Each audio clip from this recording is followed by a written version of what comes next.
Thank you. Good evening. Hello, everybody. Welcome to the world premiere of Butcher's Crossing by Gabe Polsky. Thanks so much for coming. We're excited for all kinds of reasons. This is the first time anybody gets to see this movie, so you're the very first audience in the world to see Butcher's Crossing. Thank you for coming and joining us. We're just excited to be in a movie theater full of people again. It's been 3 years, so we're very, very happy to be here. We're glad that you're joining us. The Toronto International Film Festival is fully back, and you are a part of the reason why. Thank you.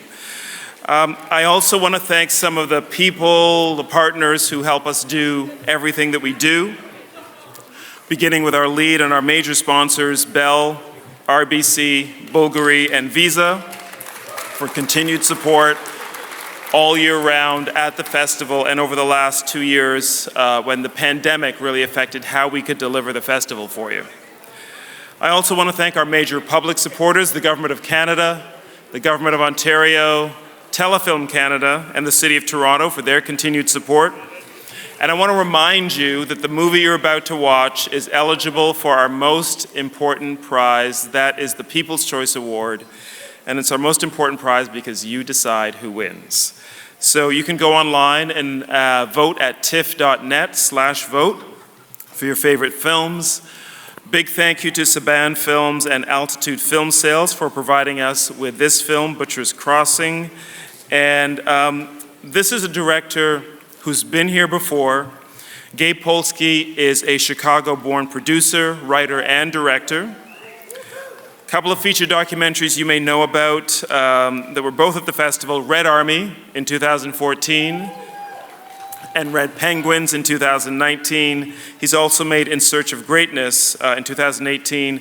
This is his latest film. It's a real departure into new territory for him, and I think it's a fascinating drama in a genre that we don't see much of anymore. This is a Western, and it is shot against beautiful landscapes in the west of America, just on the Canadian border, based on a novel by John Edward Williams, and it asks, I think, a fundamental question. Apart from telling a gripping story, the question really is, how do we exist in our natural environments, and what is the full price of profit? It's got some big ideas, some big themes, but it's also a very powerful story with an incredible cast that includes Jeremy Bobb, Oscar winner Paul Raci, who you saw in Sound of Metal at the festival 3 years ago now, Rachel Keller, Fred Hechinger, and of course, Mr. Nicolas Cage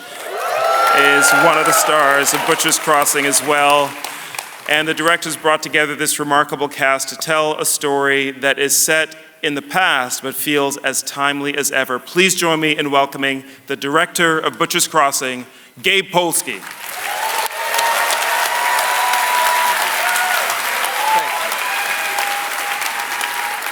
Thank you. I don't know what you said, but thank you. But so I want to, first off, from the bottom of my heart, thank Cameron Bailey and his team for, seeing a rough cut of this film and, seeing something in it enough to get this once-in-a-lifetime opportunity, in the best festival town in the world. Great audiences, great energy, great films.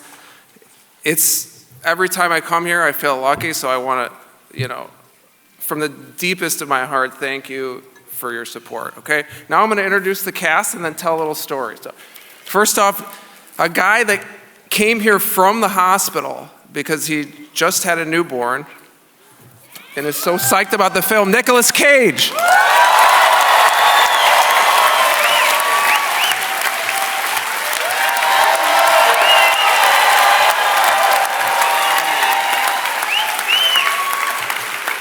Next up, another leading man in the film, Fred Hechinger.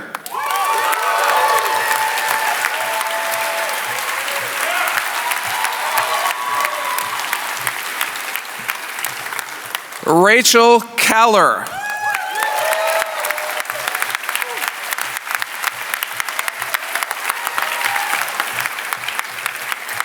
Jeremy Bob.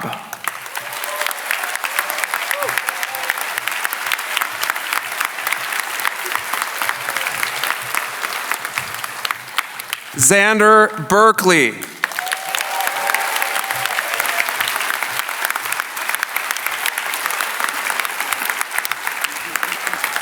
Irvin Carlson. He dealt with the buffalo in Montana.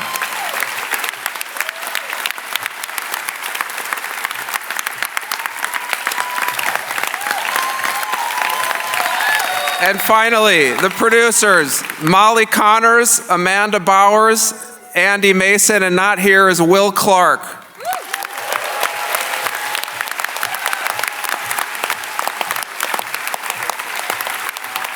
And lastly, but not least, Paul Racy, who plays McDonald.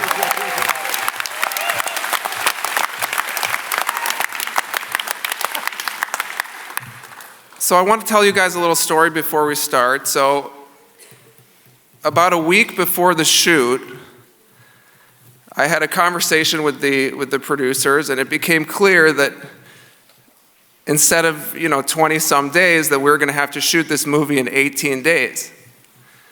And I was very kind of shocked, and I haven't made a lot of feature films. I've only made one, and I didn't really know what to do or who to call. And so a big friend and mentor of mine, Werner Herzog, I have his number, so I know he's a guy that probably would have some great advice and maybe some encouragement. And so I gave him a call and told him, hey, Werner, I've got 18 days to shoot this movie, what do you think? And there was a long pause, and he said, even a magician couldn't shoot this movie in 18 days. So I was kind of dumbfounded and depressed. It wasn't the words that I was looking for, and I was sort of thinking, then I hung up the phone, and all of a sudden this little bear cub starts running through basically the yard of this trailer home I was staying in. And it was looking for its mom, and it didn't know where it was, and it went down to the lake looking for its mom, and I was kind of freaked out because I thought, well, obviously if there's no mom, it's kind of dangerous. But anyways, I started watching this bear cub, and I was like, it looks kind of lost, and I kind of felt the same way. Anyways, I was thinking, what would Werner Herzog actually do in this situation, And then I remembered a quote from this famous Russian hockey player, Slava Fetisov. He would always tell me, Gabe, in Russia, when you have one choice, you have no fucking choice. And so I had no choice, and what Werner would do is he would dive right in, and this is what I want to do, is raise this imaginary shot of whiskey to all the people involved in this film that did the impossible, worked with me on this treacherous journey, and went through this,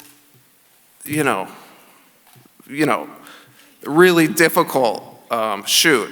And if John Williams, we wouldn't have done this book justice if we didn't get our asses kicked. And here's to getting your ass kicked and, being here. Thank you guys, and we'll talk after. We've got a little bit of time to talk about the film, and I want to please bring out the team that made this remarkable film, Butcher's Crossing. Please join me in welcoming the director, Gabe Polsky, Nicolas Cage, Fred Hechinger, Rachel Keller, Paul Racy, Jeremy Bob, Irvin Carlson, and Xander Berkeley, the team from Butcher's Crossing.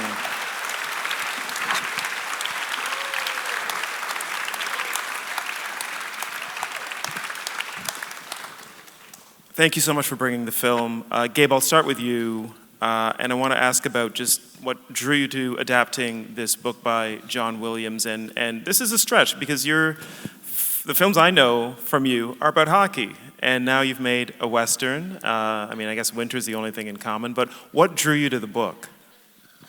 Yeah, I mean, as soon as I read the book, there was something about it that spoke to me kind of on a spiritual level. And what I mean by that is, the themes in the book, primarily, the idea of kind of what is ambition and why do we do what we do? And, how ambition can be such a powerful force in a positive way. It can create great things, but it can also be incredibly destructive. And so examining that, to me was really interesting. And also, I'm a guy that really likes, nature and going out into the wilderness and asking questions like, why are we here? What is all this? And going on adventures and so on. And so, I related to the character of Will, but I also related to the character of Miller because, I want to do good things, and so there's something like that spoke to me. And then I also am a proponent of the environment and, animals and so on, and I felt this had such a strong commentary on what we've been doing to the planet for the last, 500 years, but it was done in such a way that was just really compelling and not kind of hitting you on the head just directly with it, but it did make a strong point, I felt. And so all those things were really attractive to me.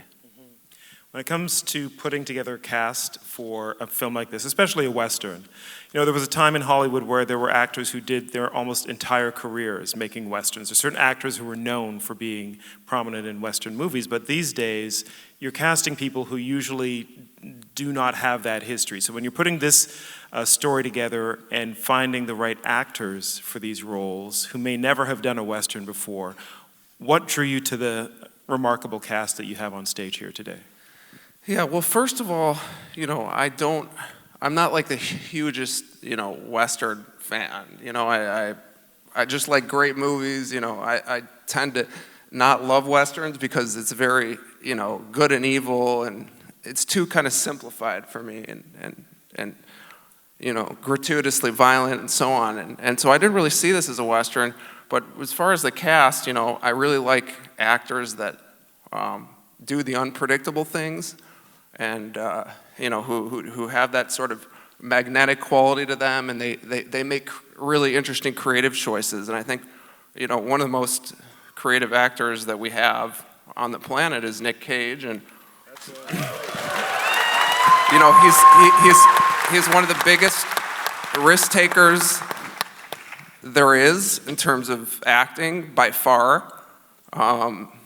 He's willing to do a piece like this where most actors probably wouldn't want to play such a guy that does such bad things, and he's willing to do that, and he does it in such a creative and compelling way, and it's, I'm just lucky to have him because he also shows up. We didn't have a lot of time, and he just nailed it every time, and saved my butt. And then Fred Hechinger,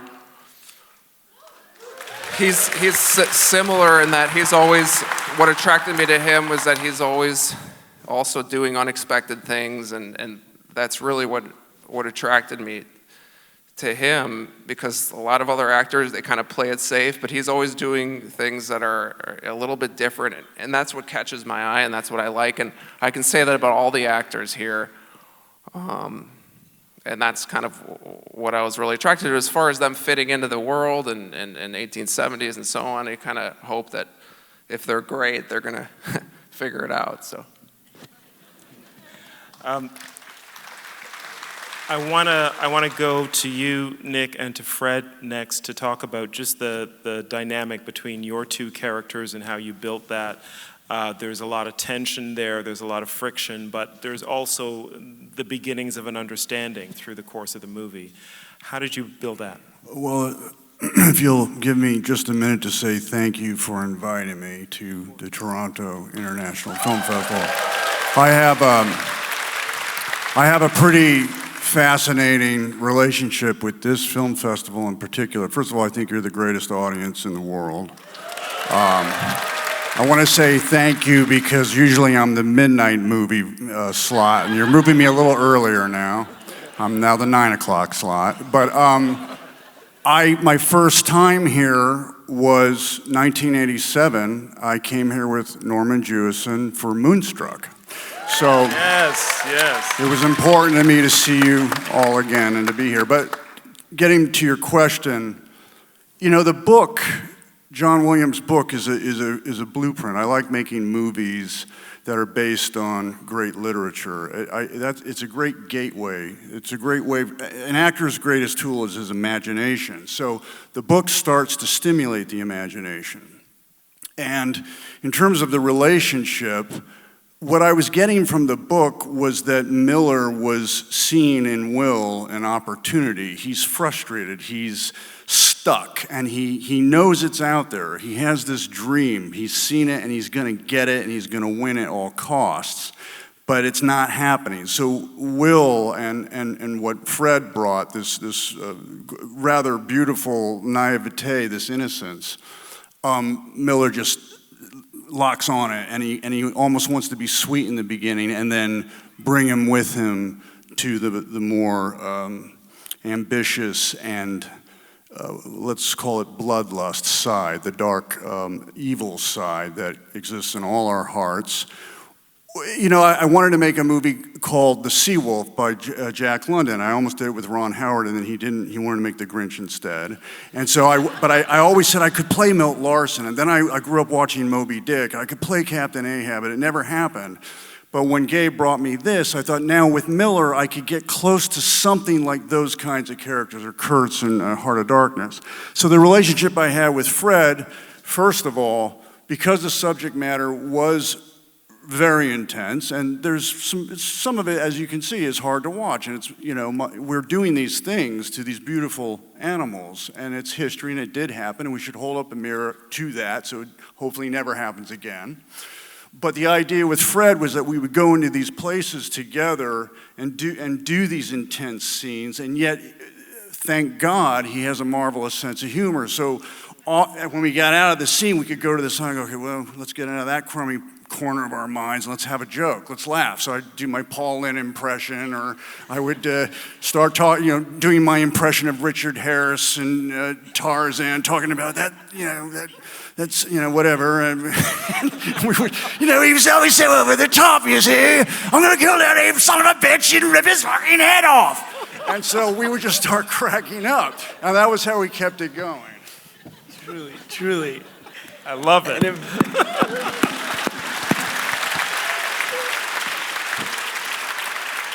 And in both regards, Nick, like working with him, is such a deep joy, and he makes my job of playing Will so much easier, because what we're talking about in terms of the unexpected choices, the kind of enigmatic beauty that you bring to every character, to have Miller characterized like that at the beginning creates a sense, at least how I saw it when we were building the scenes, that Will thought he was really on a journey, and I think it speaks to what was captivating and also a complete fallacy about manifest destiny, just where that myth actually ends. So people individually who look and appear to be innovators are actually pawns of this sort of senseless, vicious, bloodlust-ridden pursuit of destruction and murder and violence. And I think the way that we were able to try and create that relationship together made it really easy, that it is at first this kind of love story, and this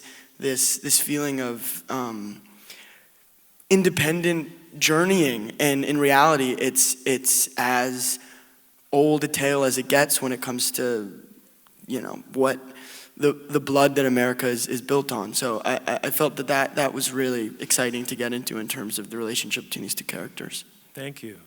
And Rachel, Paul, Jeremy, Irvin, Xander, I'm curious to know, Gabe had mentioned that you had 18 days to shoot this movie. This is a film set more than 100 years ago. In the space of 18 days and whatever prep time you had to put yourself into a different mindset, do all of that work that it takes to create a character that is not someone you would know.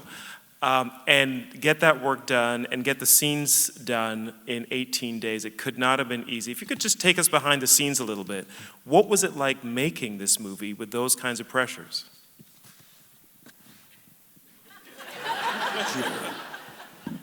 It was a nightmare. I've known few horrors as deep as this. It's not enough time to make this movie. That's just true. Needed more time. But I'd read the book a long time ago, so I'd been thinking about this for a long time, and I don't know. It was one of the rare occasions where I felt sort of ready whenever. If I could get this project with me as part of it, I think I would have been ready as quick as I needed to be. I just really always loved this book so much. For me, when Gabe called me, offered me this part, he wanted me first to read the book, of course, which I did. And when I started looking into John Williams and why he wrote the book, I found out he was a veteran of a foreign war. He was in the Air Force in World War II, and he was trying to write a coming-of-age story. I myself had served 2 tours in Vietnam on an aircraft carrier, the USS Coral Sea, as a hospital corpsman. No, please, listen, I was drafted, and so I went down the street and joined the Navy because I was afraid of going into the jungle. But, I did what I had to do, but partly because my grandfather said I had to. He was a World War I veteran. But, and I always say I went into Vietnam like John Wayne. I came out as Lenny Bruce because I realized over there what we were doing. We were mining the hell out of Haiphong Harbor relentlessly.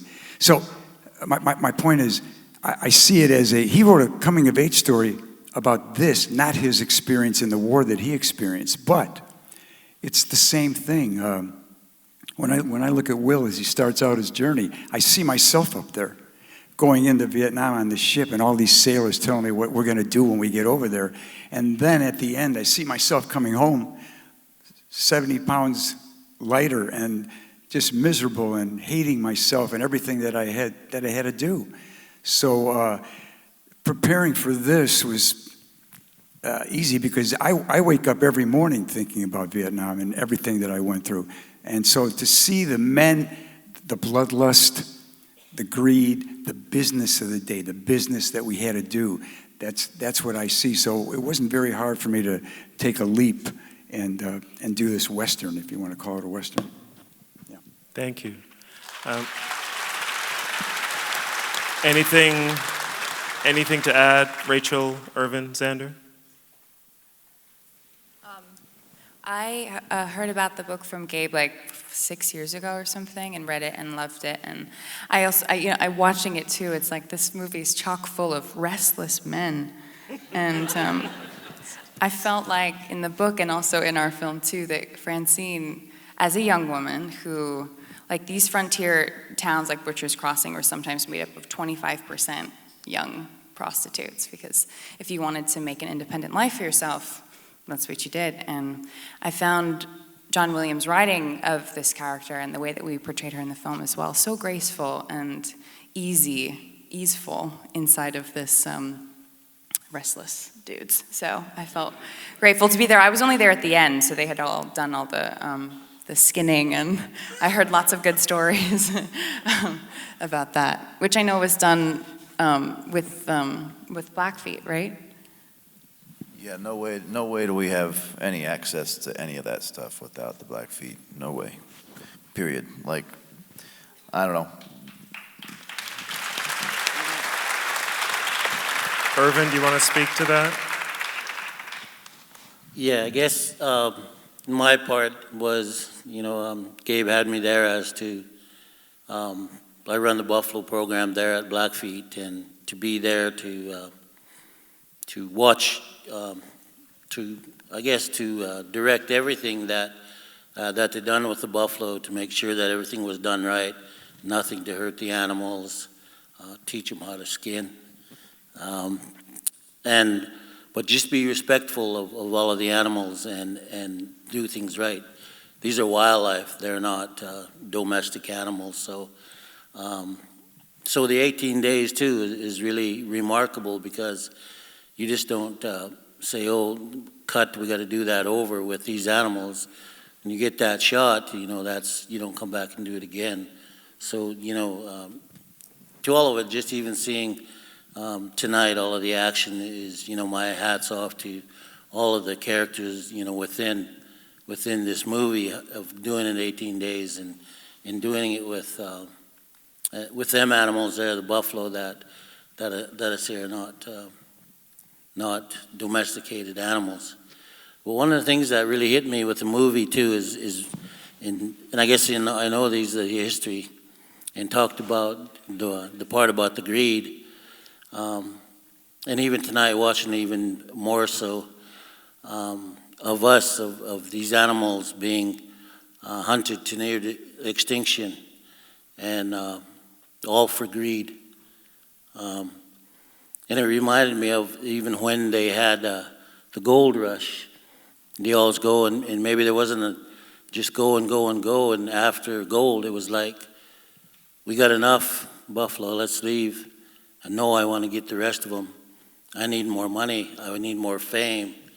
But that was a devastation to us as a people that was taken away.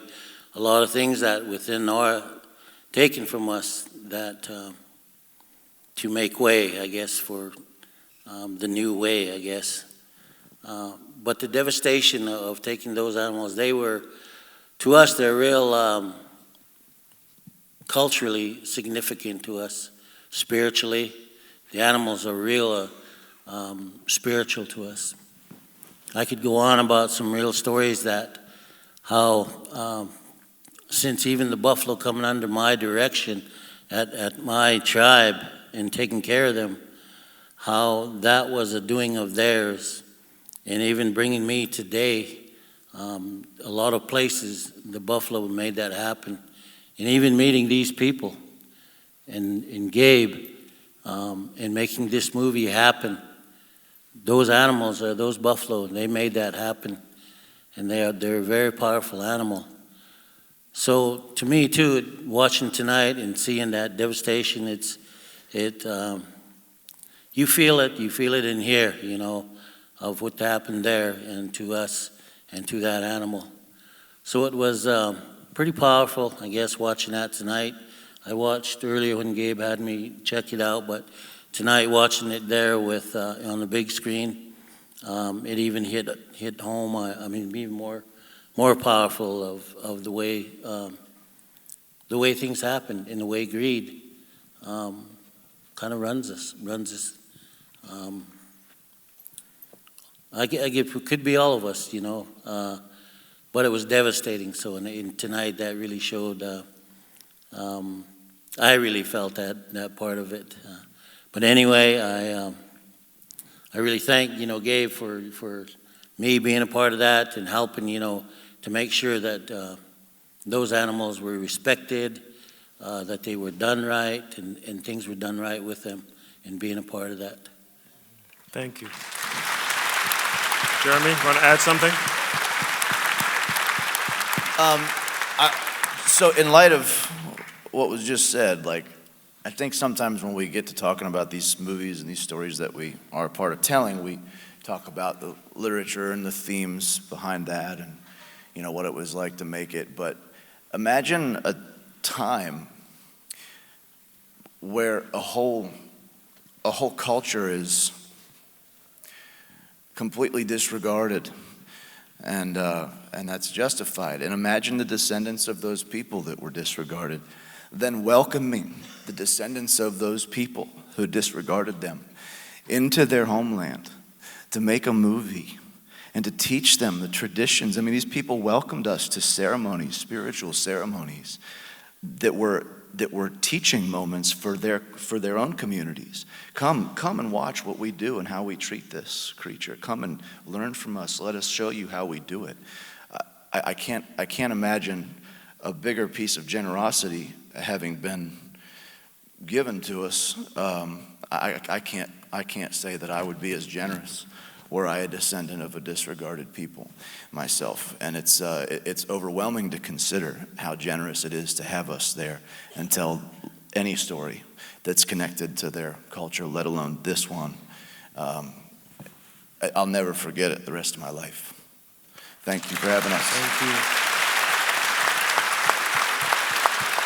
Sandra, was there anything you wanted to add? I know it's very late and everybody must want to go home, and I'll just say very briefly, having been kicking around a long time, I've always loved telling stories and blending into the fabric of the story in whatever way I can to help tell that story. And I kind of hadn't realized I'd kind of grown up in the golden era of independent film, where there were 3 months to make movies like this and millions more dollars. And I just want to take my hat off. I don't have one on, rarely, I usually do. But to the producers, to both Altitude and Fife and Pictures that took a risk on a movie like this that's so hard to get made and so hard to get seen. And so they're these guys and gals behind the scenes that make this whole thing possible. And I think, you know, all the things that Jeremy and Irvin saying, it's beyond commenting on, but I also really respect the people that allowed us to tell this story and made it possible. Thank you. Last thing I just want to ask, thank you, Xander.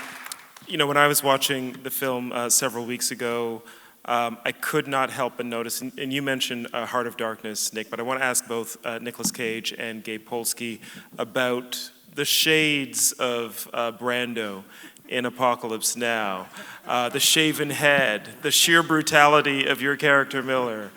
I mean, how much of that were you playing with? Well, the fact is, believe it or not, Gabe wanted me to shave the head because he was thinking about Michael Jordan. And he was thinking about Michael Jordan on the court. And like that need to win. Isn't that in Miller, the need to win, to score, to win? And I started thinking about it.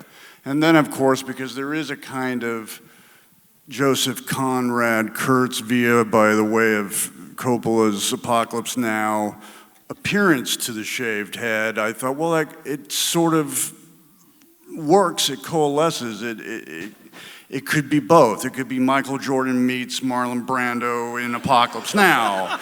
So, you know, when I first saw one of the cuts, I was like, you know, Gabe, you know, the thing when I'm rubbing my head and I go like this with my fist, and I mean, that's a direct steal.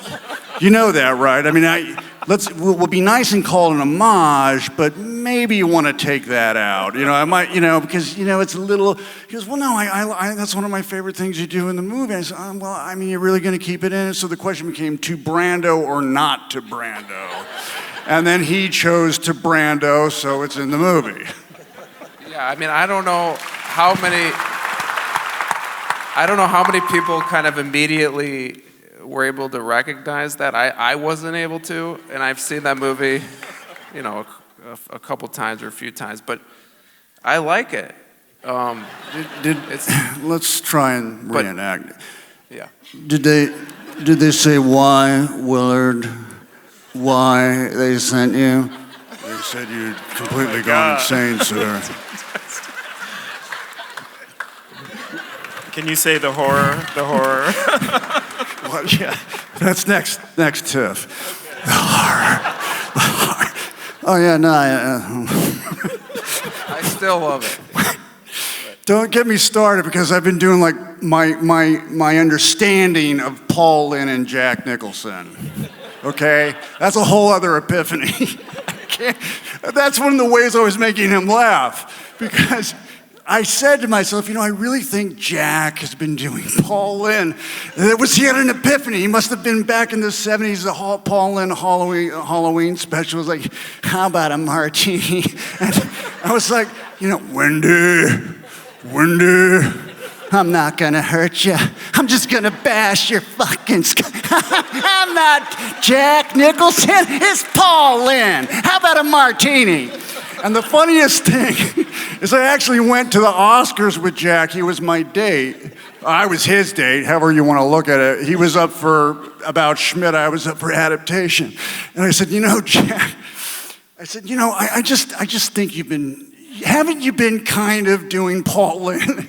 And he kind of looked at me, and he had the biggest laugh on his face, but he didn't answer. And I said, you know something, Jack, you know, you were great as the Joker, but, you know, if I had done it, I definitely would have played him a little more gay. And he said, well, why is that, Nicky? Why is that? I said, well, because he's obviously in love with Batman. Come on.